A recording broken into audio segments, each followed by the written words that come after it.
श्री कृष्ण के प्रिय खाद्य पदार्थों दही और मक्खन तक पर जीएसटी लगाती है और बात करती है मध्यम वर्ग की हिमायती होने की।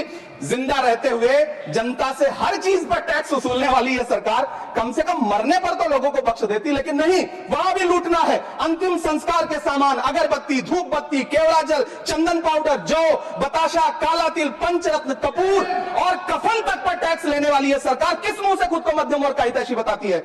वो जो महाराष्ट्र में लोकसभा और विधानसभा के बीच में 40 लाख मतदाता बढ़ाए गए थे, अरे उन्हीं के लिए मनरेगा का थोड़ा सा बजट बढ़ा देते। बहुत धन्यवाद। माननीय श्री इमरान प्रतापगढ़ी जी 15 मिनट। धन्यवाद सभापति महोदय।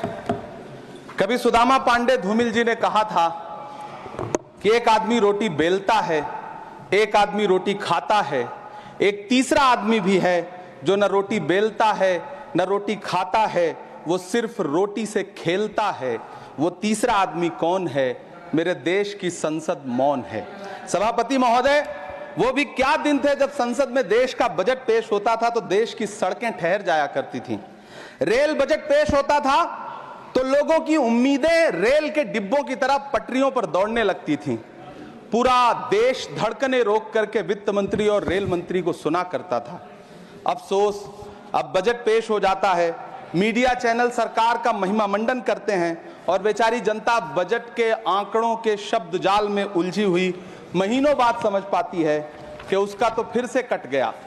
सभापति महोदय, पिछले 2 साल अमृतकालीन बजट पेश किए गए और इस बार एक नई शब्दावली गढ़ी गई है, तुष्टीकरण बनाम संतुष्टीकरण का बजट। सभापति महोदय, सुनने में कितना अलंकारिक लगता है ये शब्द। सोच रहा हूं देश की वित्त मंत्री और प्रधानमंत्री जी से पूछूं कि आखिर किसकी संतुष्टि? जिस बजट में मनरेगा के लिए 1 रुपए की बढ़ोतरी ना हो, वही पुराना 86,000 करोड़, जबकि पहले ही 9,754 करोड़ का घाटा हो, जिस मनरेगा से करोड़ों मजदूरों के घर में चूल्हा जलता हो, उस मनरेगा में काम करने वाले गरीब मजदूरों के लिए अगर आपके खजाने से 1 रुपया भी इजाफी नहीं निकल सका तो भला कौन संतुष्ट हुआ साहब? इस देश का गरीब मजदूर या आपके उद्योगपति दोस्त? वो जो महाराष्ट्र में लोकसभा और विधानसभा के बीच में 40 लाख मतदाता बढ़ाए गए थे, अरे उन्हीं के लिए मनरेगा का थोड़ा सा बजट बढ़ा देते। क्या उसमें मनरेगा का एक भी मजदूर नहीं था 40 लाख लोगों में? सारे के सारे 12 लाख की छूट वाले से आगे के लोग थे। सभापति महोदय, कल जब वित्त मंत्री जी देश की संसद में भाषण दे रही थी तो वहां मुंबई में कोई गरीब इंसान जब अपनी जेब टटोल करके अपनी मोटरसाइकिल में 1 लीटर पेट्रोल भरवा रहा था तो उस पेट्रोल की कीमत थी 103 रुपया प्रति लीटर। आखिर इतना महंगा पेट्रोल डीजल खरीद के कौन संतुष्ट हो रहा है? इस देश के गरीब लोग या फिर सरकार के चहेते धन्ना सेठ? सभापति महोदय, वित्त मंत्री जी इस बजट को मध्यम वर्ग को संतुष्ट करने वाला बजट बता रही हैं। अरे मैडम, हम आप यहां पर बैठे रहते हैं और वहां बाहर इसी दिल्ली में 1 लीटर दूध, चाहे वो अमूल का हो या फिर मदर डेयरी का हो, उसकी कीमत 73 रुपए लीटर है। इतना महंगा बेच करके कौन संतुष्ट हो रहा है? गरीब जनता या आपके धन्ना सेठ दोस्त? सभापति महोदय, इस सरकार का बाजार और महंगाई पर कोई नियंत्रण नहीं रह गया है। चाहे देश में लहसुन 400 रुपए किलो बिक जाए, टमाटर 100 रुपए किलो बिक जाए, प्याज का दाम सुनकर आंखों में आंसू आ जाए, लेकिन वित्त मंत्री महोदया बजट में महंगाई का मां भी नहीं बोलती हैं। बच्चों की किताब और पेंसिल तक पर टैक्स लगाने वाले सरकार से मैं पूछना चाहता हूं कि आप मध्यम वर्ग का हितैषी बताते हैं खुद को, तो शर्म नहीं आती है? खुद को धार्मिक कहने वाली सरकार भगवान श्री कृष्ण के प्रिय खाद्य पदार्थों दही और मक्खन तक पर जीएसटी लगाती है और बात करती है मध्यम वर्ग की हिमायती होने की। जिंदा रहते हुए जनता से हर चीज पर टैक्स वसूलने वाली यह सरकार कम से कम मरने पर तो लोगों को बख्श देती, लेकिन नहीं, वहां भी लूटना है। अंतिम संस्कार के सामान अगरबत्ती, धूप बत्ती, केवड़ा जल, चंदन पाउडर, जौ, बताशा, काला तिल, पंचरत्न, कपूर और कफन तक पर टैक्स लेने वाली यह सरकार किस मुंह से खुद को मध्यम वर्ग का हितैषी बताती है? कौन सी संतुष्टि? किसकी संतुष्टि? कदम कदम पर टैक्स देकर लूटने वाली जनता की या फिर जनता से टैक्स वसूल करके धन्ना सेठों का खजाना भरने वाली सरकार की? किसकी संतुष्टि? सभापति महोदय, 18 अगस्त 2015 आरा का, बिहार का ऐतिहासिक मैदान, सजा हुआ मंच, हजारों की भीड़ और सामने खड़े हुए देश के प्रधानमंत्री का भाषण। बिहार के भाइयों बहनों, आज मैं बिहार के लिए पैकेज की घोषणा कर रहा हूं। 50,000 करोड़ कर दूं कि ज्यादा कर दूं? अखिलेश भाई, 60,000 करोड़ कर दूं कि ज्यादा कर दूं? 70,000 करोड़ कर दूं कि ज्यादा कर दूं? 80,000 करोड़ कर दूं कि ज्यादा कर दूं? चलो, मैं बिहार को 1.25 लाख करोड़ का पैकेज दे रहा हूं। 10 साल हो गए सभापति महोदय, वही ढाक के 3 पात। बिहार आज भी विकास की बाट जो रहा है। भाषण आज भी प्रधानमंत्री जी के यूट्यूब चैनल पर सुना जा सकता है। जो झूठ बोल के करता है मुतमईन सबको, वो झूठ बोल के खुद मुतमईन नहीं होता। सभापति महोदय, ये तो राहुल जी का असर है। कौन सा शब्द सर, कौन सा शब्द? झूठ। ठीक है सर, मिथ्या बोल करके, जो मिथ्या बोल के करता है मुतमईन सबको, वो मिथ्या बोल के खुद मुतमईन नहीं होता। ये राहुल जी का असर है। जो मखाना बोर्ड की घोषणा हुई, अखिलेश जी आपको याद होगा, भारत जोड़ो न्याय यात्रा में 30 जनवरी 2024 को बिहार के रंगभूमि मैदान में राहुल गांधी जी का पूर्णिया में भाषण था और उसमें मखाना को लेकर उन्होंने आवाज उठाई थी। ये उनका असर है कि आपको मखाना बोर्ड बनाना पड़ा, वरना तो आप मैखाना बोर्ड बनाने वाले लोग हैं। सभापति महोदय, बिहार को झूठे पैकेज और चुनावी दिलासे देना बंद करिए। आज भी जब कोसी में बाढ़ आती है तो पूरा सीमांचल बर्बाद हो जाता है। मैंने उस तबाही को अपनी आंखों से देखा है। 2016-17 की बाढ़ में अपने इन्हीं हाथों से राहत सामग्री बांटी है मैंने। अगर सच में बिहार के लिए कुछ करना चाहते हैं तो बिहार को बाढ़ से बचाने का प्रबंध करिए। पूर्णिया एयरपोर्ट 10 साल से बाट जो रहा है, घोषणा 2014 में हुई, बन के आज तक तैयार नहीं हुआ। अलीगढ़ मुस्लिम विश्वविद्यालय का किशनगंज सेंटर बजट के अभाव में दम तोड़ता जा रहा है। मैंने पिछले बजट सत्र में भी आवाज उठाई थी। आज फिर वित्त मंत्री जी से अनुरोध करना चाहता हूं, दामन फैला करके, कि अलीगढ़ मुस्लिम विश्वविद्यालय का किशनगंज सेंटर बन जाने दीजिए। आखिर कौन सी नफरत है?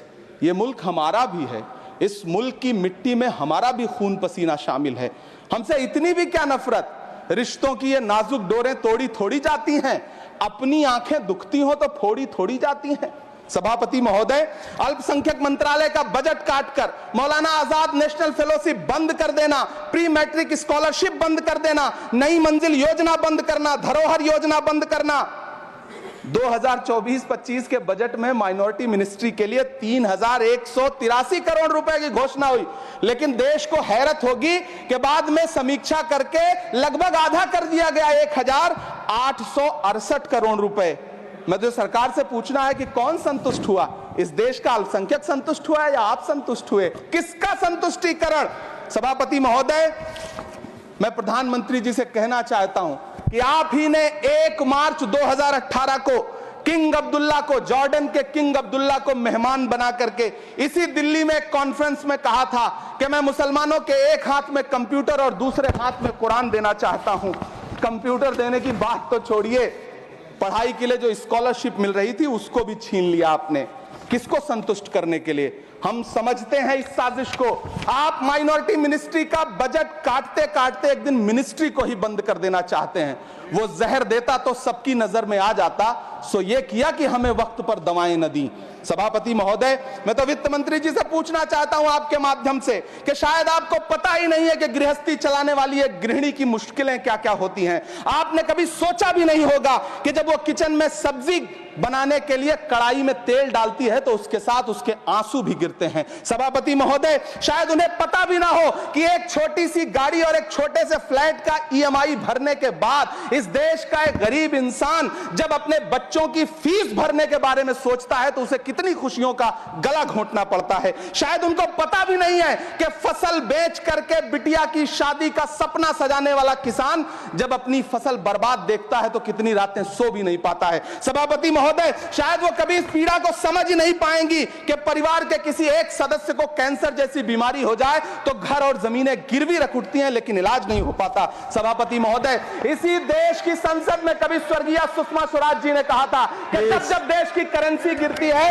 तब देश की प्रतिष्ठा गिरती है।